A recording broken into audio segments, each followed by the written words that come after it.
সেদিন খুব ভোরে তেহারি বিরিয়ানি রান্না করলাম, কারণ মেয়ে চলে যাচ্ছে ভার্সিটিতে, 2 দিন হোস্টেলে থাকবে। ভাস্তি এসেছিল, সেও চলে যাচ্ছে কুমিল্লা। ভাবলাম দুজনকে একটু শর্টকাট পদ্ধতিতে তেহারি বিরিয়ানি রান্না করে খাইয়ে দিই, সাথে একটু দিয়েও দিই। আমার মনটা ভালো লাগবে। যেই কথা সেই কাজ। প্রথমে গরম তেলে পেঁয়াজ বেরেস্তা করে নিলাম, তারপর ওই তেলে আলু ভেজে উঠিয়ে নিলাম। তারপর এলাচ, দারচিনি, লবঙ্গ, গোলমরিচ দিয়ে পেঁয়াজ কুচি দিয়ে ভেজে আদা বাটা, রসুন বাটা, জিরা বাটা, চারমগজ বাটা, টক দই দিয়ে কষিয়ে ধুয়ে রাখা মাংসগুলো দিয়ে দিলাম।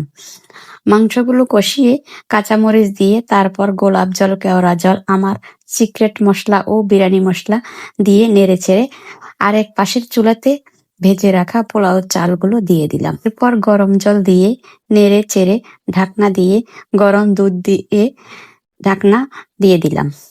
ঢাকনা উঠিয়ে ঘি, একটু পেঁয়াজ বেরেস্তা, কাঁচামরিচ দিয়ে ঢেকে আবারও ঢাকনা খুলে বিরিয়ানি মশলা দিয়ে নেড়ে চেড়ে পরিবেশন করলাম।